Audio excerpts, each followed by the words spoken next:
Everyone, सभी का warm welcome है Y T your English shooter पे। आज सुबह का फर्स्ट एडिटोरियल द हिंदू का पढ़ने वाले हैं। नोइंग द किलर इसका टाइटल है। ये आर्टिकल लिखा हुआ है कैसे किसी मौत की सज़ा के कैदी को मौत देने से पहले, फांसी देने से पहले एक बार उससे पूछा जाना चाहिए कि उसने अपराध क्यों किया। हो सकता है उसके इस क्राइम को करने के कुछ रीजंस अलग हों जिसकी वजह से फांसी की सज़ा उसको देना ना बनता हो। चलिए, इंटरेस्टिंग आर्टिकल है, शुरू करेंगे अपने क्विज़ के साथ में।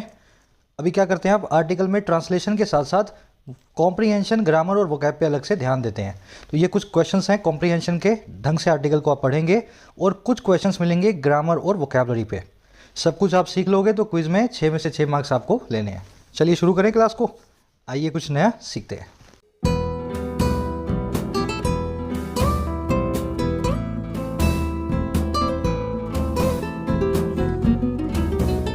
ऑलराइट, कह रहा है नोइंग द किलर।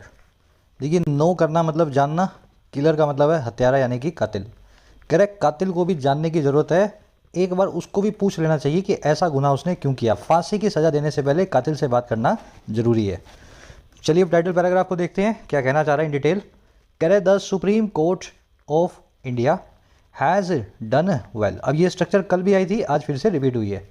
कह रहे the supreme court of India has done well to seek norms to present mitigating factors for awarding death।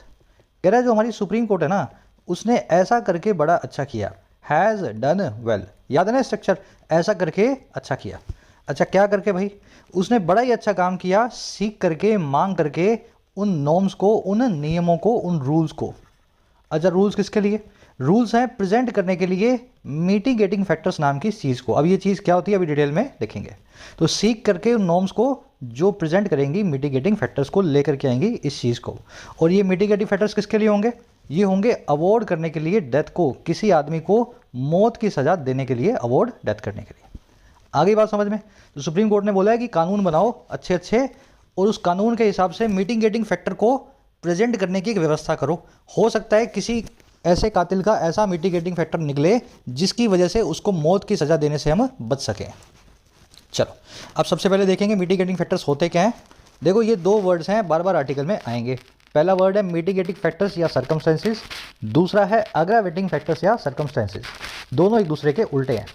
Mitigate का मीनिंग आप जानते हैं, किसी चीज़ को नरम बनाना, किसी चीज़ को सख्त से वो बनाना, सॉफ्ट बनाना, है ना, इंटेंसिटी को कम करना।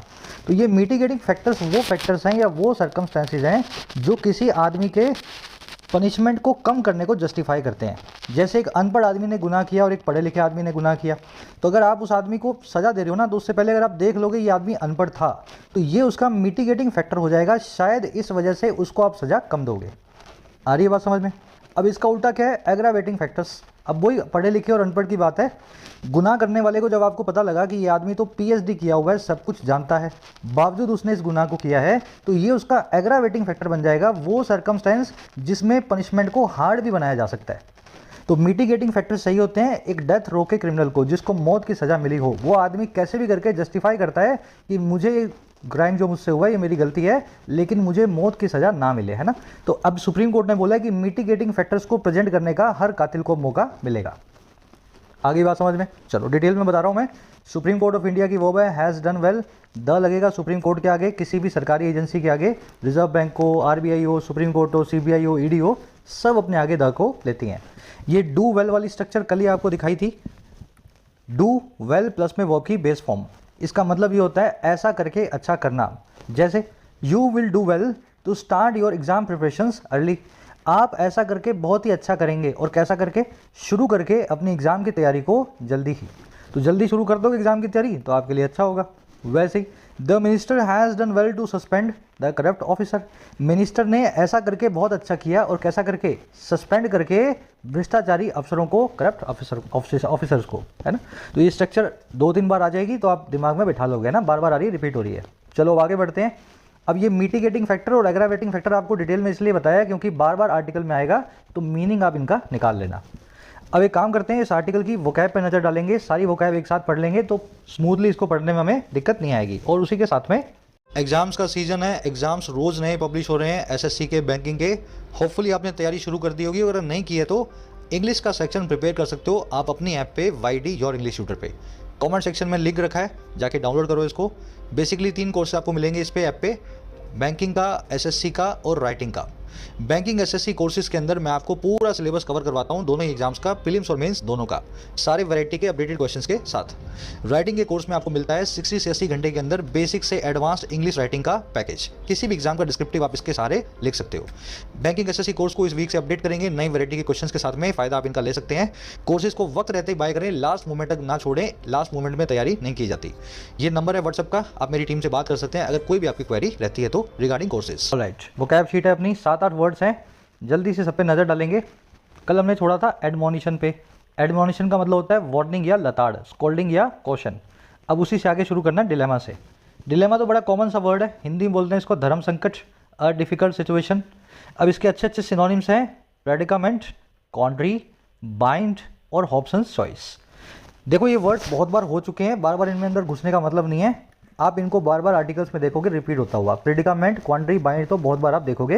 हॉब्सन चॉइस एक इडियम है, इसका मतलब होता है एक तरफ कुआं एक तरफ खाई। आपके पास कोई चॉइस ही नहीं है, कहने को तो 2 चॉइस हैं, कुएं में गिरो या खाई में गिरो, पर दोनों चॉइस ही काम की नहीं है, तो वो हो गई हॉब्सन चॉइस। धर्म संकट का सिनोनिम है।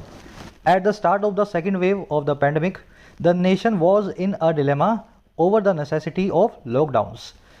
कोविड की दूसरी लहर की शुरुआत में, सेकेंड वेव की स्टार्ट पे पूरा देश एक धर्म संकट में था, डिलेमा में था। और किस पे? जरूरत पे लॉकडाउन्स की। कुछ लोगों को लगता था लॉकडाउन्स लगाएं, कुछ लोगों को लगता था नहीं लगाने चाहिए, तो धर्म संकट था। नेक्स्ट वर्ड है होलसम। देखिए होलसम का मतलब होता है हेल्दी या हेल्थफुल, बहुत ही अच्छा हो, सही हो, डिसेंट हो, स्वस्थ हो, उसको बोलते हैं होलसम। इसको सेल्यूब्रस और सेल्यूटरी भी बोलते हैं, दोनों ही एडवांस वर्ड्स हैं। आज सेल्यूटरी नाम का इसका सिनोनिम आर्टिकल में देखेंगे। Children need wholesome environment to grow physically and mentally. बच्चों को एक हेल्दी एनवायरनमेंट की जरूरत होती है, होलसम, सेल्यूटरी या सेल्यूब्रस एनवायरनमेंट की जरूरत होती है बढ़ने के लिए, ग्रो करने के लिए, शारीरिक और मानसिक तौर पे। ठीक है, ये वर्ड आर्टिकल में आएगा। अगला वर्ड है अबोमिनेबल। अबोमिनेबल एक ऐसी चीज़ होती है जिसको सोच के ही आपको नफरत हो जाए, एक्सेप्शनली बैड और डिस्टेस्टफुल हो। कई बार ऐसे क्राइम्स आपने सुने होंगे, जैसे चाइल्ड रेप है। Child rape is the most abominable crime. Child rape जो है अपने आप में सबसे ज़्यादा घृणा के लायक, एक्सेप्शनली बैड या डिस्टेस्टफुल क्राइम है। समझ में आ गया ना इस वर्ड का मीनिंग? अब इस अबोमिनेबल के बहुत सारे सिनोनिम्स हैं। जैसे आप निर्भया मर्डर कांड जो देखोगे आप, रेप एंड मर्डर कांड, तो उसमें भी जो क्राइम हुआ था वो बड़ा अबोमिनेबल था, है ना, बहुत ही ज़्यादा एक्सेप्शनली बैड था। इसके सिनोनिम है ये सारे के सारे, aberrant, disgusting, repugnant, heinous, egregious, gruesome और मेकाप। बहुत ही अच्छे अच्छे वर्ड्स हैं ये। हीनियस वर्ड थोड़ा सा कॉमन है, बहुत बार देखा होगा। इग्रीजियस वर्ड एग्जाम्स में बहुत पूछा जाने वाला वर्ड है। इग्रीजियस बहुत ही, समझ गए ना, खराब चीज़ को बोलते हैं। आज एक सिनोनिम देखोगे आप, ग्रूसम, है ना, बहुत ही खराब चीज़ के लिए। ये मेकाप वर्ड भी बहुत अच्छा वर्ड है, दिमाग में बिठाना, इसको बार बार रिपीट होगा तब आप इसको धीरे धीरे जो है सीख पाओगे। नेक्स्ट वर्ड है अंडर पिन। देखिए अंडर का मतलब है नीचे से, पिन का मतलब होता है सपोर्ट करना। इसको अंडरगर्ड भी बोलते हैं, किसी चीज़ को ऐसे सपोर्ट करना या प्रमोट करना कि आप उसको गिरने नहीं देंगे, है ना, उसको आप पकड़ के रखेंगे। Lawyer presented a witness to underpin his arguments. Lawyer ने पेश किया एक गवाह को अपनी आर्गुमेंट्स को अंडरपिन करने के लिए, सपोर्ट करने के लिए। तो जो दलीलें पेश की थी, गवाह के जरिए उन दलीलों को उसने अंडरपिन करवाया। समझ में आ गई बात? चलो अब इसका सिनोनिम है बट्रेस। नया वर्ड है शायद आपके लिए, आर्टिकल में आप देखने वाले हैं। Undergird, corroborate, bolster, shore up, prop up, ये वर्ड्स बार बार आर्टिकल में आते हैं। आ जाओ नेक्स्ट वर्ड पे। चलो 3 वर्ड्स हैं अपने पास। विशिएट। विशिएट का मतलब होता है किसी चीज़ को करप्ट करना। जैसे आपने आसपास का एनवायरनमेंट ख़राब कर दिया, कहीं पे कचरा मचा दिया तो भी विशिएट कर दिया। और अगर आपने अपना कैरेक्टर ख़राब कर लिया तो भी आपने अपने कैरेक्टर को करप्ट करके विशिएट कर लिया। The capitalism is very often accused of vitiating the social fabric of a nation. पूंजीवाद जो है अक्सर अक्यूज़ किया जाता है करप्ट करने के लिए सोशल फैब्रिक को, सामाजिक ढांचे को किसी भी देश के। तो ये विशिएट नाम का वर्ड आर्टिकल में देखेंगे। एलिसिट का मतलब होता है ड्रॉ आउट करना, इवोक करना। जैसे मैं आपसे कुछ पूछ रहा हूँ, आप मुझे बता ही नहीं रहे, फिर मैंने आपको कुछ ऐसा बोला कि आपने फटाफट से उसका जवाब दे दिया। आ रही है बात समझ में? मैंने आपको कुछ ऐसा बोला कि आपसे एक जवाब निकल करके आया, तो ये काम होता है एलिसिट करने का। किसी आदमी को भड़का के, उकसा के, उससे कोई रिस्पॉन्स, कोई इमोशन निकलवाना, मतलब कि एलिसिट करना। Communal issues are used by politicians to elicit emotional response from voters. सांप्रदायिक मुद्दों को नेताओं के द्वारा यूज़ किया जाता है जबरन इमोशन रिस्पॉन्स लेने के लिए अपने वोटर से। तो कुछ ऐसी बात आपका नेता करेगा जिससे आपके अंदर से इमोशंस निकलेंगे और आप उसको वोट डालेंगे। एलिसिट करवाता है वो आपसे इमोशंस को। चलिए लास्ट वर्ड है स्ट्राइड। स्ट्राइड का मतलब होता है कदम। अब ये कदम जो आप ज़मीन पे चल रहे हो वो भी हो सकता है, और ये कदम वैसे भी कोई मूव हो सकती है। मान लो आप पढ़ाई कर रहे हो, एक चैप्टर आपने पूरा कर दिया, तो पढ़ाई में एक कदम आगे बढ़ गए ना। तो ज़मीन पे चलो चाहे काम में आगे बढ़ो, स्ट्राइड का मतलब होता है कदम। The government has made a great stride in its war against corruption. सरकार ने एक बहुत बड़ा कदम उठाया है अपनी जंग में करप्शन के खिलाफ। इसको मूव, मेजर, फुटस्टेप या प्रोग्रेस भी बोल सकते हैं। ये वर्ड भी आर्टिकल में आएगा। बहुत सारे वर्ड्स हो गए ना आज। चलो अब आ जाओ अपने आर्टिकल पे। चलिए एक समरी दे दें आपको आर्टिकल की, किस बारे में लिखा गया है। देखिए कभी कभी किसी अपराध के बारे में आप सुनते हैं, क्राइम के बारे में, और सुनते ही आपको लगता है इस आदमी को तो डेथ पेनल्टी दे दो, मौत की सज़ा दे दो। लेकिन ये जो बात आप करते हैं ये करते हैं इमोशनल होकर के, गुस्से में। अगर उस अपराध के अंदर आप जाएंगे तो हो सकता है कुछ ऐसे फैक्टर्स आपको दिखें, जैसे कि अपराध करने वाले का सोशल इकोनॉमिक बैकग्राउंड, उसकी साइकोलॉजिकल स्टेट, कहीं वो पागल तो नहीं है, उसकी कोई ऐसी मजबूरी जो उसके बस से बाहर हो। ये सब चीज़ें आप देखोगे तो आपको पता लगेगा कभी कभी कि अपराध करना इतना बड़ा काम नहीं था इस आदमी के लिए, ये अपराध कोई भी कर सकता था। और इन फैक्टर्स को बोलते हैं हम कानून की भाषा में मिटिगेटिंग फैक्टर्स, जिनको देख करके किसी की मौत की सज़ा को उम्र कैद में बदल दिया जाता है। अभी तक इंडिया में कोई ऐसी व्यवस्था नहीं थी कि अपराधी खुद से अपने मिटिगेटिंग फैक्टर्स को कोर्ट के सामने रखे। लेकिन अब सुप्रीम कोर्ट ने ये बोला है कि अब अपराधियों को मौका देंगे, मौत की सज़ा के हर अपराधी को मौका मिलेगा कि वो अपने मिटिगेटिंग फैक्टर्स को बताए और कोर्ट के सामने रखे अपनी बात को कि क्यों उसको मौत की सज़ा नहीं मिलनी चाहिए। अब ये जो व्यवस्था है इसकी हमारा आर्टिकल बड़ी आज जो है वेलकम कर रहा है इसको। वेलकमिंग टोन के अंदर लिखा हुआ आर्टिकल है, काबिल तारीफ बता रहा है सुप्रीम कोर्ट के इस कदम को। समझ गए? चलो इंटरेस्टिंग आर्टिकल है, शुरू करते हैं। कह रहा है sentencing after conviction is a knotty problem in cases relating to capital offences. कह रहे जो सेंटेंसिंग है, सेंटेंसिंग का मतलब होता है सजा देना, और कब? कॉन्विक्शन के बाद में। कॉन्विक्शन का मतलब होता है दोष सिद्धि।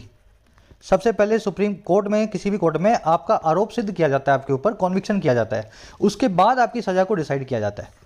तो कह रहा है किसी आदमी का ब्लेम प्रूव होने के बाद में जो सजा देने का काम है ना, ये एक ऐसी प्रॉब्लम है जो है बड़ी नॉटी। अब ये नॉटी का मतलब क्या होता है? नॉट का मतलब होता है गांठ, एक कॉम्प्लिकेटेड सिचुएशन को भी बोलते हैं गांठ। तो नॉटी का मतलब है कॉम्प्लिकेटेड। तो ये अपने आप में एक बहुत ही कॉम्प्लिकेटेड सिचुएशन है उन केसेस में जो जुड़े होते हैं कैपिटल ऑफेंसेस से। कैपिटल ऑफेंसेस का मतलब होता है सीधी भाषा में मर्डर्स। ऐसे ऑफेंसेस जिसमें आप कैपिटल का नुकसान करते हैं, ह्यूमन कैपिटल का, किसी की जान को मतलब ले लेते हैं ना, किसी को मार देते हैं। आगे बात समझ में। सेंटेंसेस आपका सब्जेक्ट है, एज इसकी वर्ब है। नोटी का मतलब मैंने आपको बता दिया, जिसमें नोट्स हो, समथिंग फुल ऑफ नोट्स। और नोट का मतलब होता है गांठ या कॉम्प्लिकेटेड सिचुएशन। तो नोटी का मतलब हो गया कॉम्प्लिकेटेड या पजलिंग, कोई ऐसी चीज़ जो बड़ी ही पेचीदा हो। कैपिटल ऑफेंस आपने देख लिया। अब इस वर्ड को देखेंगे, कॉन्विक्शन को। तो 4 वर्ड्स मैं आपके साथ शेयर कर रहा हूँ, ये चारों वर्ड सीख लोगे ना तो आपको कानून के जो आर्टिकल्स है पढ़ने में बड़ा जो है ईजी लगेगा। देखिए पहला वर्ड है अक्यूज्ड। अक्यूज्ड वो आदमी होता है जिसको कटघरे में लाके खड़ा किया जाता है, जिस पे आरोप लगे होते हैं। अभी तक वो आरोप प्रूव नहीं होते, बस उसके ऊपर आरोप लगाए जाते हैं, अभी उसकी सजा मिलना उसको बाकी है। अक्यूज जो होता है ना, अक्यूज जब वो बोलने लगता है, अपना केस पेश करता है अपने वकील के थ्रू या खुद भी, तब वो बन जाता है डिफेंडेंट। ये वो आदमी है जो अपने आप को इनोसेंट प्रूव करने की कोशिश कर रहा है। अक्यूज कब है? जब उसको पकड़ के लाए हैं। डिफेंडेंट कब है? जब वो अपना केस लड़ रहा है या किसी वकील के थ्रू लड़वा रहा है और अपने आप को जो है इनोसेंट बता रहा है।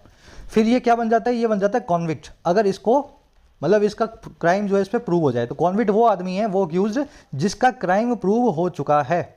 और लास्ट में क्या वर्ड है? प्रोसिक्यूशन। प्रोसिक्यूशन वो वाली पार्टी होती है जो किसी आदमी को अक्यूज्ड बना के कोर्ट में लेकर के आती है। The party that fights the case against the accused.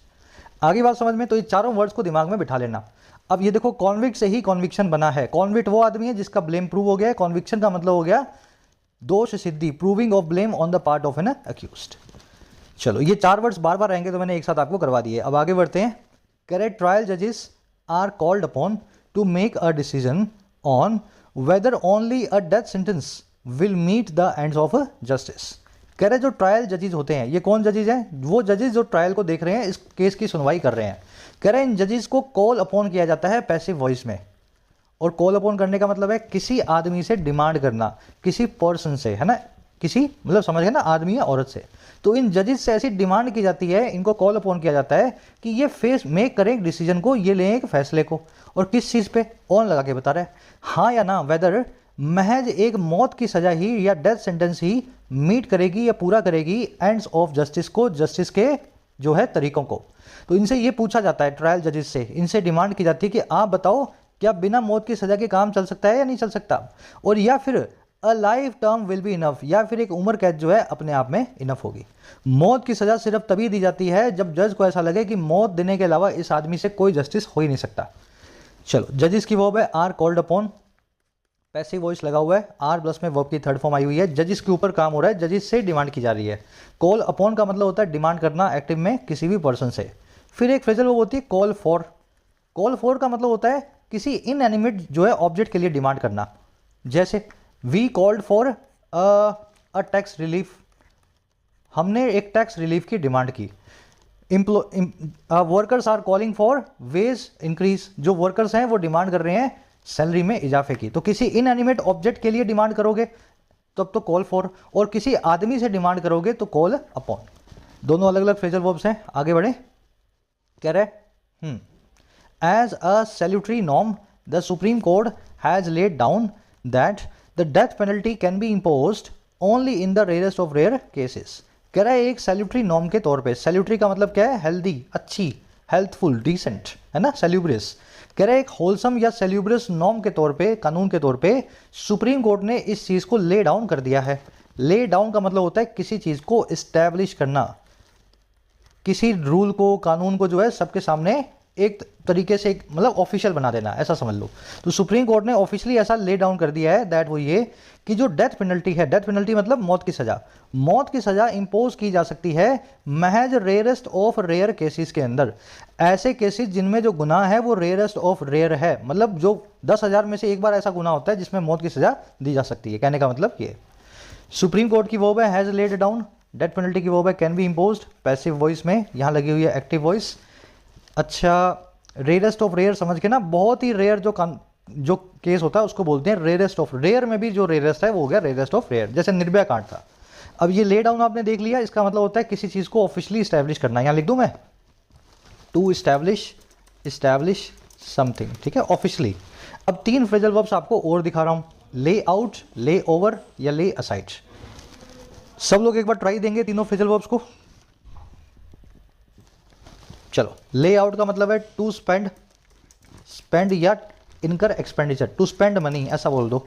ले ओवर का मतलब होता है to halt for a brief time, और ले असाइड का मतलब होता है टू सेव फॉर फ्यूचर। वैसे तो इन फ्रेजल वर्ब्स के और भी मीनिंग्स हैं। ले असाइड का एक मीनिंग और भी होता है किसी कानून को रद्द कर देना, है ना, सेट असाइड, ले असाइड, तो वो मीनिंग भी होता है, हम उसकी बात अभी नहीं कर रहे हैं। हमें जो मेन मीनिंग्स हैं वो देखने हैं इन फ्रेजल वर्ब्स के। ले आउट का मतलब है पैसे को खर्च करना। The government has laid out 5,000 crore rupees on subsidies for farmers. Supreme government ने 5,000 करोड़ ले आउट कर दिए हैं, खर्च कर दिए हैं फार्मर्स की सब्सिडी के लिए, किसानों की सब्सिडी के लिए, ठीक है।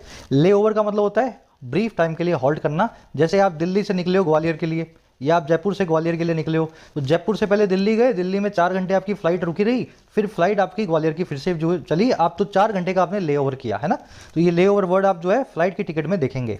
फिर एक वर्ड हो गया ले असाइड, इसका मतलब है साइड में रख देना किसी चीज़ को फ्यूचर में सेव करने के लिए, ठीक है। तो 4 फ्रेजल वर्ब दिमाग में बिठा लेना, ले से मोटी मोटी बनती हैं। अब और आगे बढ़ेंगे। कह रहे subsequent judgments have sought to buttress this principle. कह रहा है इसके बाद में आने वाली जो जजमेंट है, सब सीक्वेंट मतलब जो सीक्वेंस में बाद में आए, जो कम लेटर इन टाइम हो। तो पहले तो सुप्रीम कोर्ट ने इस रेयरेस्ट ऑफ रेयर केस की परिभाषा रखी। कह रहा है इसके सब सीक्वेंस में जो जजमेंट आई, इन जजमेंट्स ने कोशिश की, सीख किया, है प्लस में सीख की थर्ड फॉर्म सॉट, कि ये बटरेस करें, ये सपोर्ट करें, ये अंडरगर्ड करें इसी प्रिंसिपल को, इसी नियम को। और कैसे? By holding that gruesome nature of the offence may not be the sole criterion to decide. कह रहे ये काम करेंगी होल्ड करके, इस चीज़ को मेंटेन करके, इस चीज़ को जोड़ दे करके। और क्या जोड़ दे के? कि जो बहुत ही घृणित नेचर होता है किसी भी क्राइम का, जो ग्रूसम या मैकाब या अबॉमिनेबल नेचर होता है किसी भी गुनाह का, वो नहीं हो सकता, मे नॉट बी। और क्या? अकेला एक कसौटी, अकेला एक क्राइटेरियन इस चीज़ को डिसाइड करने के लिए। और क्या डिसाइड करने के लिए? What brings it under the rarest of rare category. कौन सी चीज़ ब्रिंग करती है इसको रेयरेस्ट ऑफ रेयर की कैटेगरी के अंदर। तो अगर किसी कानून, किसी गुनाह को आपको देखना है ना कि वो इस कैटेगरी में आता है या नहीं आता, तो सिर्फ गुनाह को देख करके आप नहीं बता सकते, आपको और भी फैक्टर देखने पड़ेंगे। गुनाह करने वाले आदमी का हिस्ट्री या बैकग्राउंड क्या है, वो भी इस चीज़ को डिसाइड करेगा। जजमेंट्स की वर्ब है have sought, plural subject, have लगा हुआ है, प्लूरल वर्ब है। सीक की थर्ड फॉर्म है सॉट। सीक का मतलब जानते हैं आप, किसी चीज़ को पाने की कोशिश करना। बटरेस का मतलब होता है किसी चीज़ को सपोर्ट करना, अंडरगर्ड करना, अंडरपिन करना, बोल्स्टर करना। इस वर्ड को भी आपने देख लिया है। नेचर की वर्ब है मे नॉट बी। ग्रूसअप का मतलब होता है बहुत ही खराब, हीनियस, है ना, अबॉमिनेबल, इग्रीजियस, घासली, मेकअप। ये सारे वर्ड्स आपको मैंने दिखाए थे। इग्रीजियस और मेकअप पे खास जोर डालना। बहुत ही गंदे क्राइम्स के लिए इन दोनों वर्ड्स को यूज़ किया जाता है, ठीक है। चलो, क्राइटेरियन जानते हैं ना, criterion, phenomenon, bacterium, podium, addendum, medium, datum, सब क्या है सर? सिंगुलर है। और अगर इनका प्लूरल बनाना हो तो क्या करेंगे? जो लास्ट में ऑन आ रहा है, ऑन आ रहा है या आ रहा है, इसको निकाल देंगे और इसकी जगह क्या लगा देंगे? इसकी जगह लगा देंगे ए। सब लोग इनका प्लूरल बनाने की कोशिश करेंगे। क्राइटेरियन का प्लूरल, फिनोमिनन का, बैक्टीरियम का, पोडियम का, अडेंडम और डेटम मीडियम का। डालना कमेंट्स में, कोशिश करोगे, लिखोगे तभी दिमाग में बैठेगा। आज के क्विज में इस कॉन्सेप्ट को यूज़ किया गया ग्रामर के क्वेश्चन में। चलो, कह रहे the offender, his social economic background and his state of mind are also key factors in this regard. कह रहे जो ऑफेंडर है, जो गुनहगार है, उसका सामाजिक और आर्थिक जो बैकग्राउंड है, कितना पैसे वाला है और किस कास्ट से, किस जो है सोसाइटी से वो आता है, और उसकी स्टेट ऑफ माइंड, उसकी मानसिक जो दशा है, ये भी की फैक्टर्स हैं इस रिगार्ड में, इस संबंध में। सो सिर्फ अपराध को देख के आप डिसाइड नहीं करोगे अपराध गंदा है, आपको अपराधी को भी देखना है कैसा वो आदमी रहा है। ऑफेंडर, उसके बैकग्राउंड और उसकी स्टेट ऑफ माइंड, तीनों की वर्ब है आर। की का मतलब होता है वेरी इंपॉर्टेंट। कह रहा है in practice the sentencing part of the trial takes place after the court records a conviction. कह रहा है अगर प्रैक्टिस में आप देखें, अगर आप व्यवहारिक तौर पे देखें, जो सेंटेंसिंग पार्ट है, सेंटेंसिंग पार्ट का मतलब सजा देने वाला पार्ट है। सेंटेंसिंग मतलब सजा देना। तो कह रहा है सजा देने की जो कार्रवाई है किसी भी ट्रायल में, ट्रायल का मतलब है कोर्ट केस में, कह रहा है ये कार्रवाई टेक प्लेस करती है, ये शुरू होती है, हैपन होती है। और कब? कह रहा है जब कोर्ट रिकॉर्ड कर लेती है कॉन्विक्शन को। जब कोर्ट किसी अपराधी को कॉन्विक्ट करार कर देती है, उसका कॉन्विक्शन प्रूव हो जाता है कि इसने ये गलत काम किया है। शुरू से कोर्ट दिमाग में सजा लेके नहीं चलती। पहले कोर्ट का यही काम होता है कि इसने अपराध किया है या नहीं किया, इस चीज़ को प्रूव करवाना। फिर कोर्ट सजा को गिनने का काम शुरू करती है। सेंटेंसिंग की वर्ब है टेक्स प्लेस, कोर्ट की वर्ब है रिकॉर्ड्स, कॉन्विक्शन आप जानते हैं, कॉन्विक्ट, डिफेंडेंट, अक्यूज्ड और प्रोसिक्यूशन, 4 वर्ड्स हैं कानून की भाषा में। चलिए, कह रहा है it is often done on the same day as the verdict with only some limited arguments being heard on mitigating circumstances from the convict side. कह रहा है ये अक्सर डन होता है, ये काम पैसिव वॉइस में किया जाता है। कह रहा है उसी दिन, ऑन द सेम डे, और किस दिन? एज द वर्डिक्ट, जो वर्डिक्ट वाला दिन है, जो फाइनल फैसले वाला दिन है। तो जिस दिन फैसला आएगा इस आदमी ने गुनाह किया है, उसी दिन उसकी सजा का काम भी शाम तक पूरा कर देते हैं। कह रहे ये काम उसी दिन होता है पैसिव वॉइस में। और कैसे होता है? साथ ही इस चीज़ के महज कुछ लिमिटेड आर्गुमेंट्स के ही सुने जाने के, बीइंग हर्ड होने के, पैसिव वॉइस लगा हुआ यहाँ पे बीइंग हर्ड। और किस पे? मिटिगेटिंग सर्कमस्टेंसेस को लेकर के। तो मिटिगेटिंग सर्कमस्टेंसेस आप देख चुके हो ना, वो सर्कमस्टेंसेस जो सजा को कम करवाते हैं। तो एक लिमिटेड टाइप के आर्गुमेंट ही सुने जाते हैं इस चीज़ को लेकर के कॉन्विक्ट की साइड से। कह रहे हैं and on the aggravating circumstances from the prosecution, और इसके बिल्कुल उल्टे एग्रावेटिंग सर्कमस्टेंसेस से कुछ आर्गुमेंट सुने जाते हैं प्रोसिक्यूशन की साइड से। वो साइड जिस जो है कॉन्विक्ट के ऊपर केस चला के बैठी है, कॉन्विक्ट को सजा करवाने की कोशिश कर रही है। तो बस थोड़े से आर्गुमेंट अपराधी से सुन लिए, थोड़े से आर्गुमेंट सामने वाली पार्टी से सुन लिए। अपराधी कहता है कि मुझे सजा कम दो, सामने वाली पार्टी कहती है कि ज़्यादा दो। तो ये सुन सुना के शाम को सजा का फैसला हो जाता है। इट की वर्ब है इज डन, वर्डिक्ट का मतलब है फैसला, डिसीजन। ये बाकी दोनों चीज़ें आप देख चुके हैं, मिटिगेटिंग एंड एग्रावेटिंग सर्कमस्टेंसेस या फैक्टर्स। प्रोसिक्यूशन, डिफेंडेंट, है ना, अक्यूज, ये सब सारे वर्ड्स जो करवाए थे वही वर्ड है प्रोसिक्यूशन। थोड़ा सा कॉम्प्लिकेटेड लग रहा होगा आपको, नए नए वर्ड्स आ रहे हैं, लेकिन ये वर्ड्स बहुत कॉमन है लीगल आर्टिकल्स के अंदर। ये सारे वर्ड्स आपको एक बार सीखने पड़ेंगे। कह रहा है the latest order of a 3 जज bench referring to a constitution bench the issue of granting a meaningful opportunity to convicts on the question of sentence is a big stride. कह रहे जो लेटेस्ट ऑर्डर आया है 3 जजेस की bench का, 3 न्यायाधीशों की पीठ का, और कौन सा भी ऑर्डर है? जो है रिफर टू करते हुए एक कॉन्स्टिट्यूशन बेंच को, एक संवैधानिक पीठ को, और क्या इस इश्यू को जो है ग्रांट करने का, मीनिंगफुल अपॉर्चुनिटी को, एक सार्थक मौके को। और किनको? उन लोगों को जो कॉन्विक्ट्स हैं, जिन लोगों को सजा मिलने वाली है। और किस चीज़ पे? ये सारा जो इशू है ये है क्वेश्चन पे, इस सवाल पे जो है सेंटेंस का, कितनी सजा इनको मिलेगी। कह रहा है जो लेटेस्ट ऑर्डर है ना, ये एक बड़ा स्ट्राइड है, एक बड़ा कदम है। स्ट्राइड देख चुके हो ना, कदम, प्रोग्रेस, मेजर। तो एक बड़ा मूव है, फुट स्टेप है, ह्यूमनाइज करने में, इन ह्यूमनाइजिंग द सेंटेंसिंग प्रोसेस को। ह्यूमनाइज करना मतलब किसी चीज़ को मानवीय बनाना, और सेंटेंसिंग प्रोसेस है मतलब सजा देने की प्रोसेस। तो ये जो अपना लेटेस्ट ऑर्डर है ना, बड़ा ही अच्छा ऑर्डर है, पूरी प्रोसेस को मानवीय बना देगा। अब कॉन्विक्ट्स को भी एक मीनिंगफुल अपॉर्चुनिटी मिलेगी, वो अपनी पूरी बात को जज के सामने रख पाएंगे। ऑर्डर की वर्ब है इज, रेफरिंग टू, यहाँ पे पीपीएसए है। जब ये ऑर्डर आया था तब ये रिफर कर रहा था इस इश्यू को एक कॉन्स्टिट्यूशन बेंच के सामने। कॉन्स्टिट्यूशन बेंच वो होती है बेंच जो सुप्रीम कोर्ट की, जो कॉन्स्टिट्यूशन में भी छोटे मोटे बदलाव या कॉन्स्टिट्यूशन की व्याख्या करने की ताकत रखती है ना, बड़ी बेंच होती है। स्ट्राइड का मतलब होता है मूव, स्टेप, कदम, फुट स्टेप, जानते हैं आप इस वर्ड को। अब आ जाओ नेक्स्ट जो है पैराग्राफ पे। अब ये बताएगा ये जरूरी क्यों था। कह रहा है same day sentencing has been upheld by several judgments. कह रहा है सेम डे की जो सेंटेंसिंग है, जिस दिन कॉन्विक्शन हुआ उसी दिन सेंटेंसिंग हो गई। कह रहा है ये जो काम है ना, ये अपहेल्ड किया गया है, मेंटेन या सपोर्ट किया गया है कई जजमेंट्स के द्वारा। अब कोमा लगा के क्या बता रहे हैं आगे, कह रहा है with the supreme Court often saying where a meaningful opportunity has been given to the convict to present mitigating factors. कह रहा है ये काम हुआ है सुप्रीम कोर्ट के अक्सर इस चीज को कहने के साथ, with the supreme court saying, और क्या कहने के साथ, कह रहे जहां पे एक सार्थक अपॉर्चुनिटी दे दी गई है, पैसिव वॉइस लगा के, हैज बीन गिवन, कॉन्विक्ट को, अपराधी को, और क्या करने की, प्रेजेंट करने की अपने मिटिगेटिंग फैक्टर्स को। सुप्रीम कोर्ट का यही कहना है कि जहां ये अपॉर्चुनिटी मिल चुकी है ना, वहां पे the mayor fact that was awarded on the same day would not vitiate the sentence. कह रहे वहां पे ये जो फैक्ट है, ये जो तथ्य है कि दैट पेनल्टी को दिया गया था, अवॉर्ड किया गया था उसी दिन, द सेम डे, ये विशिएट नहीं करेगा, करप्ट नहीं करेगा सेंटेंस को, पूरी की पूरी सजा को। आ रही है बात समझ में। पहले कुछ लोग सवाल उठाते थे कि आज तो आपने इस आदमी का अपराध सिद्ध किया, इसको कॉन्विक्ट बनाया, और शाम को आपने इसको मौत की सजा दे दी, मतलब आप तो बड़ी जल्दबाजी में हो, इसकी बात सुनने को रेडी नहीं हो। सुप्रीम कोर्ट तो यही कहता रहा है, लेकिन इसके खिलाफ सुप्रीम कोर्ट ये कहता रहा है जिस आदमी को पहले ही ट्रायल के दौरान ही मौका मिल गया हो अपनी बात रखने का, तो अगर उस दिन उस आदमी को सेम डे सेंटेंस करते भी है डेथ पेनल्टी, तो ये प्रोसेस खराब करने वाली बात नहीं है, ये बिल्कुल नॉर्मल प्रोसेस है।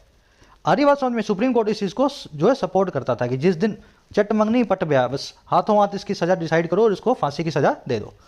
सेंटेंसिंग की वर्ब है has been upheld, passive voice में, अपहेल्ड करना, मेंटेन करना, किसी चीज को बनाए रखना। इसका बिल्कुल उल्टा होता है स्ट्राइक, सेट या ले असाइड, स्ट्राइक आउट, एब्रोगेट, किसी चीज को, किसी कानून को खारिज कर देना, रूल आउट करना भी बोलते हैं, ठीक है। मेंटेन करना मतलब बनाए रखना है, और रूल आउट करना या खारिज करना मतलब हटा देना है। तो ये दोनों एक दूसरे के एंटोनिम फ्रेजल वर्ब्स हैं। चलिए, अपॉर्चुनिटी की वर्ब है has been given, passive voice में। मेयर का मतलब है ओनली। फैक्ट की वर्ब है वुड नॉट विशिएट। विशिएट का मतलब होता है किसी चीज को जो है कंटेमिनेट करना, रूइन करना, स्पॉइल करना, किसी चीज को करप्ट करना। डेथ की वर्ब है वॉज अवॉर्डेड। कह रहे some high courts have given a chance to convicts to present mitigating factors so that the inadequacy of sentencing process in the trial does not matter. कह रहे कुछ high courts ने भी दे दिया है मौके को, और किनको, अपराधियों को, कॉन्विक्ट्स को, कि वो प्रेजेंट करें अपने मिटिगेटिंग फैक्टर्स, अपने ऐसे फैक्टर्स जिससे वो सजा को कम करना जस्टिफाई कर सकें। कह रहे सो दैट, ताकि जो इनएडिक्वेसी है, इनएडिक्वेसी का मतलब होता है अपर्याप्तता या कमी, तो जो कमी है, जो खामी है, जो अपर्याप्तता है सेंटेंसिंग प्रोसेस के अंदर, ट्रायल स्टेज में, ट्रायल कोर्ट में, वो ज़्यादा मैटर ना करे। तो कॉन्विक्ट को कुछ हाई कोर्ट्स अपनी तरफ से ही बोल रही हैं कि तुम बताओ, आधा घंटा बैठो और हमें समझाओ कि आपने क्राइम क्यों किया था। ये आपको इसीलिए बोल रहे हैं हम, कहीं आपको ऐसा ना लगे कि आपको सही मौका ना मिला है। सेंटेंसिंग प्रोसेस आपको अगर इनएडिक्वेट लगती भी हो, तो ये मौका मिल जाने से ये कमी अब आपको ना खले, डज नॉट मैटर आपके लिए होने लगे। हाई कोर्ट्स की वर्ब है हैव गिवन, इनएडिक्वेसी की वर्ब है डज नॉट मैटर। बढ़े आगे, चलो, सिंपल से सेंटेंसेस है इसलिए रिपीट नहीं कर रहा हूं। कह रहे present thinking however is wearing towards the view. कह रहे लेकिन जो नई सोच है, प्रेजेंट थिंकिंग है, हालांकि वो वियर टुवर्ड्स कर रही है। वियर टुवर्ड का मतलब होता है शार्प टर्न लेना, शार्प टर्न लेना। तो प्रेजेंट थिंकिंग जो है हालांकि बहुत तेजी से टर्न ले रही है, मुड़ रही है इस व्यू की तरफ, इस नजरिए की तरफ। अच्छा जी, कौन सा नजरिया?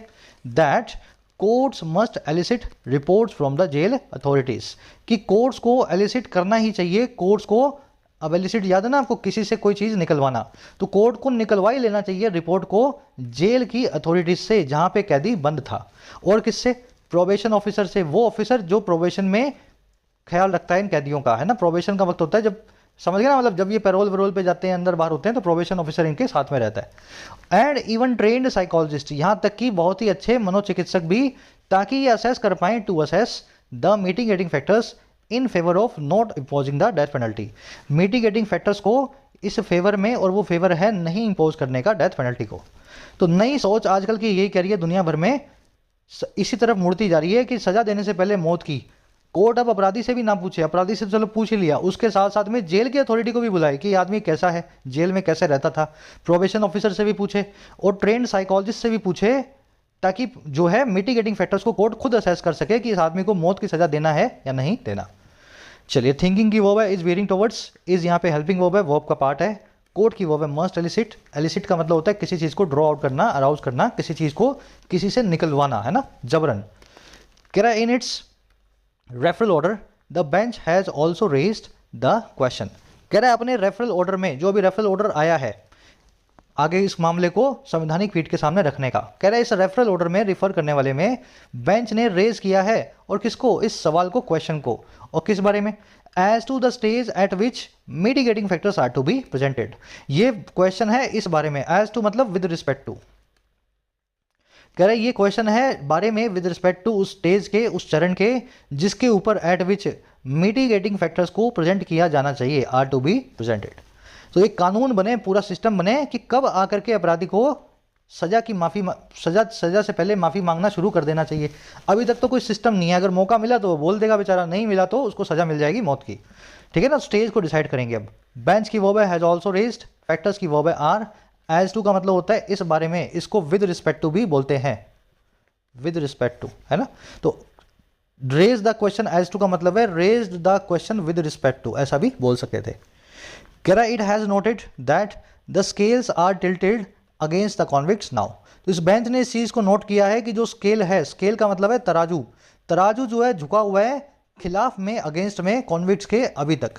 तो ये जो पूरा मामला है इसमें कॉन्विक्ट्स हमेशा डिसएडवांटेज में रहते हैं मिटिगेटिंग फैक्टर्स को जो है एक्सप्रेस करने में। कह रहा है as it is only after conviction that they are able to speak about mitigating circumstances. कह रहे क्योंकि महज कॉन्विक्शन के बाद ही, जब उनके आरोप सिद्ध होते हैं उसके बाद ही ये लोग एबल होते हैं, कॉन्विक्ट्स, कि ये स्पीक अबाउट करें, बारे में बोलें अपने सर्कमस्टेंसेस के। आरोप सिद्ध नहीं हुआ उससे पहले कैसे बोल दे कि मुझे सजा मत दो, है ना। सजा मत दो तो तभी बोलेगा जब सजा देने की बारी आएगी। तो इसलिए इसके पास टाइम बहुत कम रह जाता है, क्योंकि उसी दिन सजा मिलनी है जिस दिन इसका आरोप जो है सिद्ध होगा। तो इसके स्केल्स हैवीली टिल्टेड है इसके अगेंस्ट मिटिगेटिंग फैक्टर्स वाले। इट की वर्ब है हैज़ नोटेड, स्केल्स की वर्ब है आर टिल्टेड, इट की वर्ब है इज, दे की वर्ब है आर। दे आया कॉन्विक्ट्स के लिए। कॉन्विक्ट वो होता है जिसका कॉन्विक्शन हो जाता है। कह रहे द प्रोसिक्यूशन, अब बताएगा ये देखो नुकसान में कैसे हैं ये। कह रहे the prosecution on the other hand presents it's case from the beginning. कह रहे जो प्रोसिक्यूशन है, अब प्रोसिक्यूशन याद है ना, जो प्रोसिक्यूट करता है, अक्यूज को कटघरे में ला के खड़ा करता है। कह रहे जो कटघरे में लाने वाली पार्टी है प्रोसिक्यूशन, वो जो है ना दूसरी तरफ on the other hand present करती है केस को शुरुआत से ही, फ्रॉम द बिगनिंग। और किस चीज़ के ऊपर आधारित करके, on how heinous the crime was, इस चीज़ के ऊपर कि कितना गंदा ये क्राइम था, and how much the accused deserved maximum punishment, और कितना ज़्यादा जो अक्यूज्ड है वो डिजर्व करता है मैक्सिमम पनिशमेंट को, मौत की सज़ा को। तो अक्यूज्ड के खिलाफ जो प्रोसिक्यूशन है वो तो डे वन से ही अपने एग्रावेटिंग फैक्टर्स दिखा रही है, लेकिन अक्यूज को तो मौका मिलेगा कॉन्विक्शन के बाद में। प्रोसिक्यूशन की वर्ब है प्रेजेंट्स, क्राइम की वर्ब है वॉज, अक्यूज की वर्ब है डिजर्व्ड। डिजर्व का मतलब होता है किसी चीज़ के लायक होना। हीनस का मतलब देखो, हीनस, एग्रीजियस, अबॉमिनेबल, मकाब, सारे वर्ड्स देख चुके हो ना, बहुत ही गंदी चीज़ को बोलते हैं हीनस। कह the constitution bench may come up with new guidelines under which the trial courts themselves can hold a comprehensive investigation. कह रहे जो कॉन्स्टिट्यूशन बेंच है, संवैधानिक पीठ है जिसके सामने मामला जाएगा, कह रहे ये कम अप विद हो सकती है, ये ले करके आ सकती है, अशर इन या ब्रिंग फोर्थ कर सकती है। कम अप विद करना मतलब किसी चीज़, नई चीज़ को इंट्रोड्यूस करना। तो ये नई चीज़ को इंट्रोड्यूस कर सकती हैं, और किसको, नई गाइडलाइंस को। अच्छा कौन सी गाइडलाइंस, कह रहे जिनके अंडर विच जो ट्रायल कोर्ट्स हैं, अब वो देमसेल्व्स खुद ही क्या करेंगी, होल्ड कर सकती हैं डिटेल्ड इन्वेस्टिगेशंस को। और किसके रिलेटेड इन्वेस्टिगेशन, अब ये इंटू लगा के बता रहे हैं, investigation into factors related to the upbringing, education and social economic condition of the offender. ये सारे वो फैक्टर्स हैं, ये सारे वो कारक हैं जो जुड़े हुए हैं, रिलेटेड टू हैं उस आदमी की अपब्रिंगिंग यानी परवरिश से, उसकी शिक्षा से, एजुकेशन से, और उसके सामाजिक आर्थिक कंडीशन से, और किसकी, ऑफेंडर की यानी कि कानून गुनाह करने वाले की। और ये काम कब होगा, before deciding the punishment, punishment को डिसाइड करने से पहले। तो हो सकता है अब ये जो है ना बेंच ये ऐसा कानून बना दे कि ट्रायल कोर्ट खुद से ये सारा काम करेगी, अपने आप एक जांच करवाएगी डिटेल्ड, उस जांच में ट्रायल कोर्ट खुद देखेगी कि कितना जरूरी है इस आदमी को मौत की सजा देना, है ना। बेंच की वो में कम अप विद, कोर्ट्स की वो कैन होल्ड एन इन्वेस्टिगेशन का मतलब है जांच को शुरू करवाना, कॉम्प्रिहेंसिव मतलब डिटेल्ड, है ना। अब ब्रिंगिंग का मतलब होता है परवरिश, रेजिंग किसी आदमी को कैसे रेज किया गया। ऑफेंडर वो आदमी होता है जिसने ऑफेंस किया होता है, आरोपी या गुनहगार होता है offender. Care the legal and nor moral dilemma of sending someone to the gallows of course will subsist.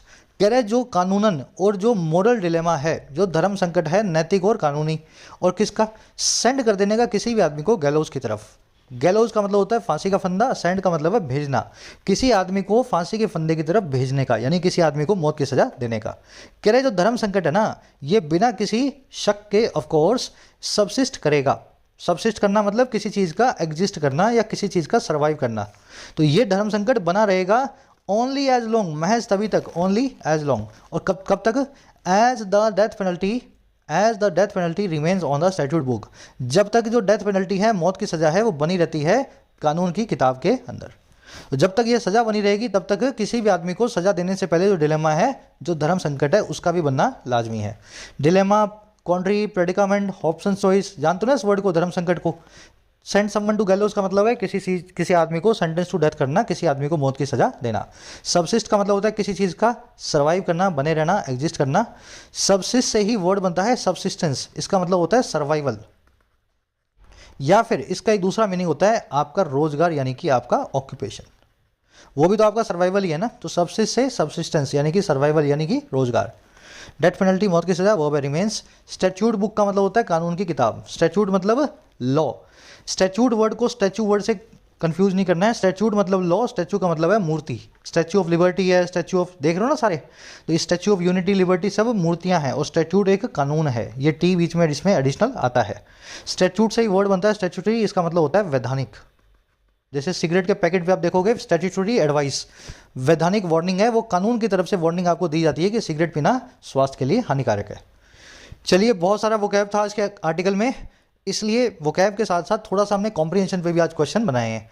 आ जाओ जल्दी से अपने क्विज पे। मैं एक्सपेक्ट कर रहा हूँ अगर पूरे मन से आपने पढ़ा है तो 6 में से 5 मार्क्स लोगे। सबसे पहले आपसे पूछा है सेलिब्रस का मीनिंग क्या होता है, तो मैं आपको कोई ऑप्शन नहीं दे रहा हूँ, बिना ऑप्शन के ही आपको इसका मीनिंग बताना है, सिनोनिम या मीनिंग अगर आपको याद हो। फिर आपसे पूछा है मैकाब वर्ड का सिनोनिम क्या होता है, तो इस वर्ड को भी मेरे ख्याल डिटेल में देख चुके हैं, बहुत बार हो चुका है आर्टिकल में। तो मैकाब के 1, 2, 3 जितने आपको याद हो, 5 तो मैंने आपको बता दिए, 2-3 जितने भी याद हो उसको बताने हैं। चौथे, पांचवें, तीसरे चौथे में 2 एरर्स मिलेंगी। देखो, पहली एरर मिलेगी इसके कहीं आसपास, और दूसरी